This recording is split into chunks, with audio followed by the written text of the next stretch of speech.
I still laugh when people tell me, it's just a deck. Why didn't you let it go? Because that's the funny thing about property lines. They're invisible until somebody decides they don't matter. My neighbor managed to build almost an entire backyard deck in 4 days. And less than 2 weeks later, a county crew was standing there watching contractors tear every single board back down. The crazy part wasn't that he lost the deck. It was why he lost it. He never thought using my house as part of his project would have consequences. And by the time reality finally caught up with him, it was already measured in thousands of dollars instead of inches. I live in a quiet townhouse community outside Franklin Ridge, the Keene of neighborhood where kids still ride bikes after dinner and people wave while collecting their mail, but where everyone quietly notices everything.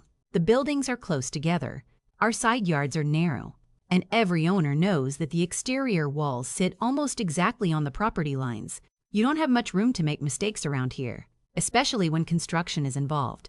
My wife, Emily, always joked that our little side yard was just wide enough for one person carrying a lawnmower without scraping both walls. She wasn't wrong.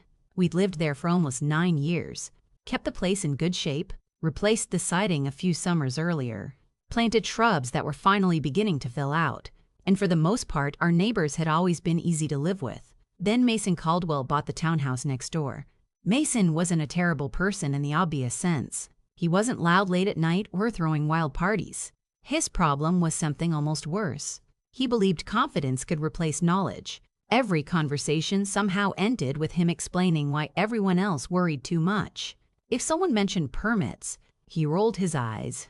If someone brought up building codes, he laughed like they were reading fairy tales. According to Mason, contractors, inspectors, engineers, they all existed just to make life difficult for hardworking people. The first few months we got along well enough. We'd chat while mowing our tiny patches of grass, complain about property taxes, joke about football during the fall. But I started noticing little things. He extended a retaining wall without checking the property pins. He ran electrical wiring to a shed himself, even though he'd admitted he'd never wired anything before. One afternoon, I watched him cut branches off a community tree because they blocked part of his satellite dish. Every time someone questioned him, he'd shrug and say the same sentence. Nobody around here cares. Maybe nobody had before. Tuesday morning started like any other workday. I work from home as a commercial insurance analyst, so my office overlooks the side yard. Around 8:30, I heard a truck backing up, then another, then the unmistakable sound of lumber hitting pavement. I figured Mason was replacing a fence or maybe building some planter boxes. Nothing unusual, but by lunchtime the noise hadn't stopped. Nail guns, circular saws, shovels, concrete mixer. Curiosity finally pulled me outside. The moment I rounded the corner between our homes, I stopped walking. 4 freshly dug footing holes sat only inches from our property line. Concrete tubes were already in place, wet concrete filling them while 2 workers leveled pressure-treated posts. Mason stood in the middle of everything holding a coffee like he was directing the construction of a luxury resort instead of a townhouse deck. Big project, I said casually. He smiled without looking concerned. Finally putting in the outdoor space we've always wanted. I nodded. You pull permits already? That question changed his expression just enough for me to notice. Not angry, more amused. Come on, he laughed. It's a deck. I smiled politely and headed back inside. But something about that answer stayed with me all afternoon. Around 5, I walked out again. By then the beams were installed. Joists stretched across the frame, and I realized the deck wasn't simply close to my house. It was touching it. I stepped closer, then even closer. My stomach dropped. A long pressure-treated ledger board had been bolted directly through my vinyl siding into the framing of my exterior wall. Heavy galvanized lag bolts disappeared through my house like my home had somehow become part of his foundation. I honestly stood there for several seconds trying to convince myself I had misunderstood what I was seeing. Surely no contractor would actually attach someone else's structure to another person's home without permission. Then Mason climbed the ladder carrying another impact driver. Mason, I called calmly. Can we talk for a second? He climbed down, clearly irritated that I'd interrupted him. I pointed toward the ledger board.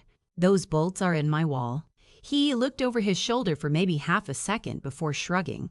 That's how decks are built, not on someone else's house. Another shrug. Relax. It's not hurting anything. You never asked. Didn't think I needed to. I kept my voice level because I honestly wanted to give him every opportunity to fix this before it became something bigger. You need to stop work, remove those bolts, and talk to the county before this gets any farther. He chuckled, looked back toward his workers, then turned to me with the kind of smile people wear when they're absolutely certain they're the smartest person in the conversation. Nobody pulls permits for decks around here. You're making this way more dramatic than it needs to be. Then he picked up the drill, turned his back to me, and drove another lag bolt straight into my house. That sound echoed in my head long after I went back inside. Emily looked up from the kitchen table and asked one question the moment she saw my face. How bad? I looked out the window toward our shared wall and quietly answered, I think he just made the decision for me.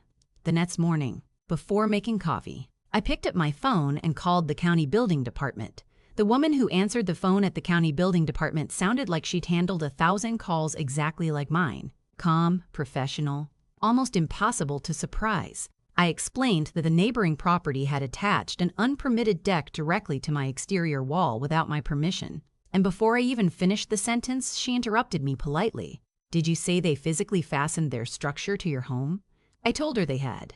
There was a pause, just long enough for keyboard clicks to fill the silence. We'll open a case today. That was it. No dramatic promises, no guarantees, no suggestion that someone would be arrested by sunset. Just a case number and a reminder to avoid touching anything until an inspector documented the site. I almost felt disappointed by how ordinary the conversation was, because after the previous afternoon I was still running on frustration.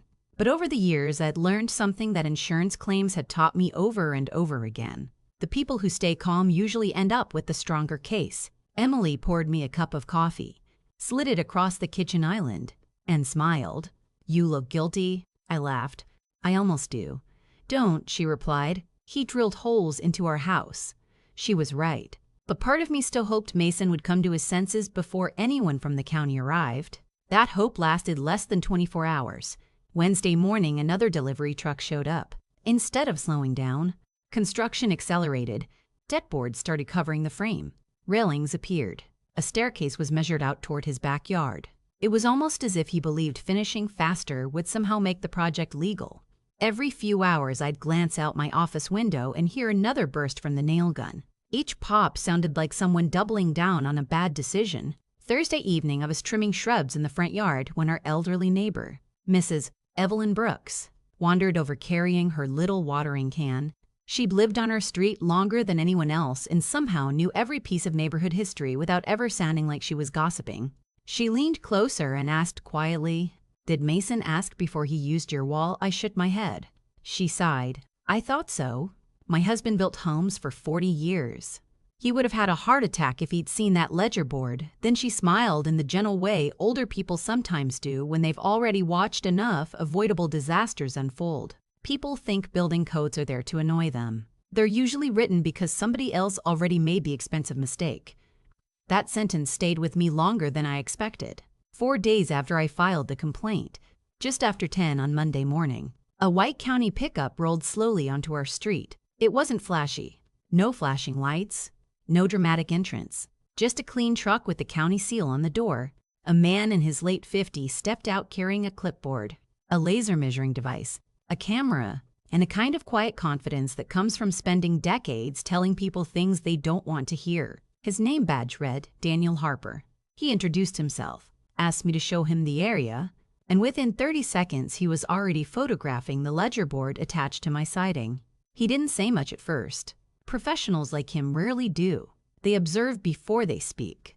Mason walked outside a minute later wearing work boots and an expression that suggested he believed this was all some ridiculous misunderstanding. Morning, he called with forced cheerfulness. What's this about? Inspector Harper looked up from his notes. County Building Department. I'm here regarding an unpermitted deck construction complaint. Mason laughed. Actually laughed. Seriously? Somebody reported a deck? Harper didn't react. Did you obtain a building permit before construction? Didn't think I needed one. You do. Everybody builds decks. That isn't the question I asked. The conversation immediately shifted. Mason crossed his arms. It's on my property. Harper nodded once. We'll determine that. For the next 45 minutes, he inspected everything with almost surgical precision. He measured the setbacks from the property line. He photographed every footing. He checked the hardware connecting the beams. He examined the flashing, or rather the complete lack of flashing, between the ledger board and my wall.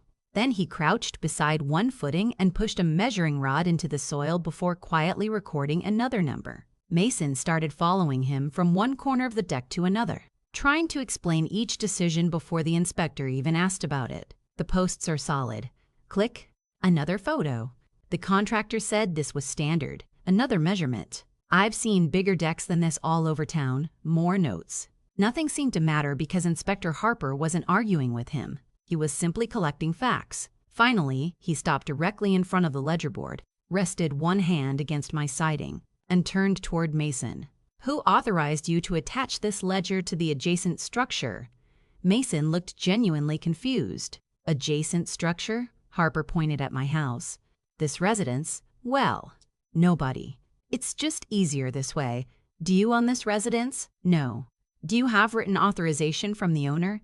No. Did you submit engineering documentation approving attachment to an existing structure you do not own? Mason blinked twice. No. Harper made another note and said quietly, I thought so. There wasn't an ounce of anger in his voice, and somehow that made it sound even worse. A younger inspector who had arrived halfway through the inspection walked over carrying a thick code manual. The two of them spent several minutes reviewing measurements before Harper finally pulled a printed violation form from his truck. He didn't hand it over immediately.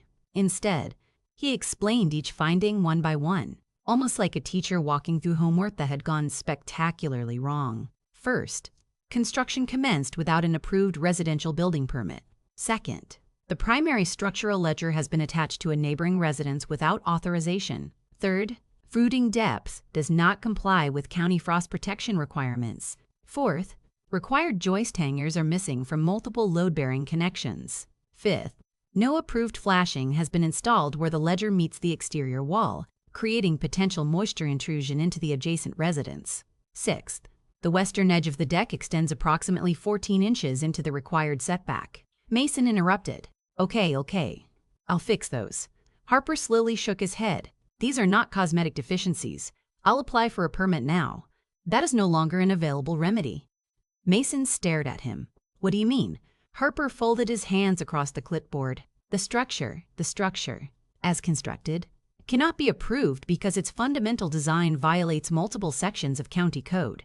The unauthorized attachment alone prevents approval. The deck must be removed. For the first time since I'd met him, Mason didn't have an answer. He looked toward the workers who had helped build it, then toward my house, then back at the inspector as if waiting for someone to laugh and admit this was all an overreaction.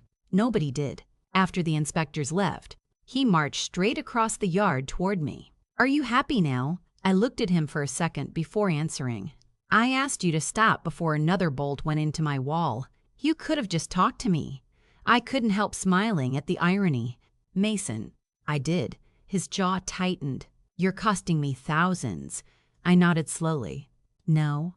The first lad bolt cost you nothing. The last one might end up costing you everything. He stormed back inside, slamming the sliding patio door hard enough for the glass to rattle. Over the next 2 weeks, the neighborhood watched a very different version of Mason than the confident man who'd been directing construction with a coffee cup in his hand. Contractors came and went carrying clipboards instead of nail guns. One structural engineer spent less than 20 minutes looking at the deck before shaking his head and leaving. Mason filed paperwork with the county asking whether portions of the structure could remain. The answer came back no. He hired another contractor hoping someone could redesign it. That contractor gave him the same answer. Because the deck depended on my wall for structural support and because the setback violation couldn't be corrected without rebuilding almost everything, there was simply no path to legal approval. Every consultation came with another invoice. Review fees, engineering fees, documentation costs, permit application charges that were never refunded. By the end of the second week, before anyone had removed a single board, neighborhood rumors placed his expenses somewhere north of $4,000, and judging by the stack of paperwork I occasionally saw tucked under his arm, I suspected the real number was already climbing higher. Then early on a gray Thursday morning, I woke to the sound of diesel engines instead of nail guns. 3 contractor trucks pulled into Mason's driveway, and without saying a single word to anyone, The crew started unloading pry bars, reciprocating saws, dumpsters, and demolition equipment. I stood at the kitchen window with my coffee while Emily quietly joined me. And after watching the first worker climb onto what had once been Mason's proud new deck, she whispered exactly what I had been thinking. "It's coming down." I nodded without taking my eyes off the window. Every last piece of it. The first board came off with a loud crack that echoed between our townhouses, and for some reason that sound felt very different from every nail gun I had listened to over the previous 2 weeks. Building something always carries a certain excitement. Taking it apart is quiet in a completely different way. There were no proud conversations, no confident instructions, no coffee cup in Mason's hand while he admired the progress. Just a crew following a demolition order one board at a time. I watched from the kitchen window for a few minutes before stepping outside with another cup of coffee. A few neighbors had already wandered into their driveways, pretending to water flowers or check the mail, but nobody was fooling anyone. Everyone knew exactly why 3 contractor trucks were parked outside Mason's house. Mrs. Evelyn Brooks gave me a small smile from across the street without saying a word. Sometimes silence says everything. Within an hour, the railings were stacked in the dumpster. By mid-morning, the deck surface had disappeared, exposing the joists underneath like the skeleton of an animal picked clean.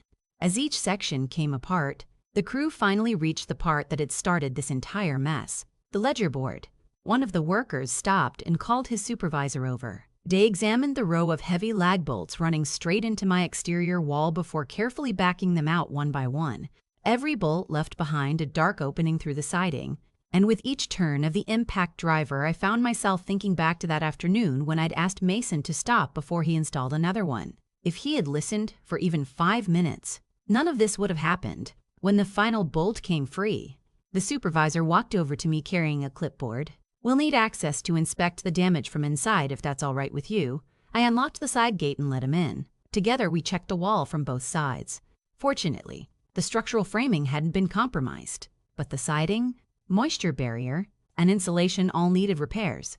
He photographed every hole, made detailed notes, and then explained that because the county's violation order identified the unauthorized attachment as the direct cause of the damage, Mason would be legally responsible for restoring everything to its original condition. Standing only a few feet away, Mason heard every word. He didn't interrupt.